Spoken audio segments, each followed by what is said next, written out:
Hey, I wanted to talk a little bit today about bottle feeding and or direct feeding versus the soil feeding. I've had a couple people ask me, kind of, hey, what's the difference? Think about it, right?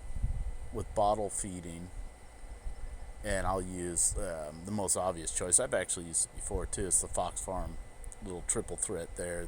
Their Grow Big, Vicious Bloomer, and then Big Bloom. So with that, when you're mixing that in water and you're putting it in your medium for your plants, it's going directly to the roots, right? It's feeding directly. That's why they call it direct feeding. When you're feeding the soil, you're building up the nutrients in the soil for microbes to eat, right? And those microbes make the nutrients available to the plants themselves. I've done both over the years, but I gotta say that I'm pretty much dedicated to soil feeding. I mean, just the plants are so much more voracious and healthy, and and just I don't know, they're just better.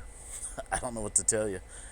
I will say this though about the Fox Farm flowering nutrients. That Vicious Bloomer and the Super Bloom, that will give you some super dank flower. It just does.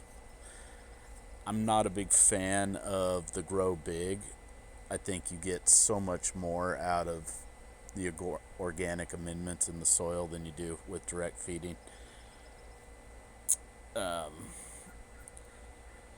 I do use, however, the Grow Big with seedlings.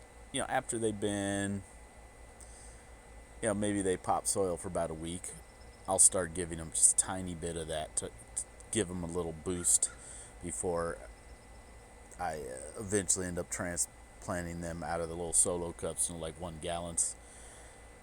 But yeah, that's really the only time I do any kind of direct feeding. It's just when they're real little, week old seedlings to small starts. As soon as they go into a bigger pot, then yeah, they start getting the organic soil feeding stuff. But yeah, that's kind of what I had on my mind today. I hope everybody's having a great Monday.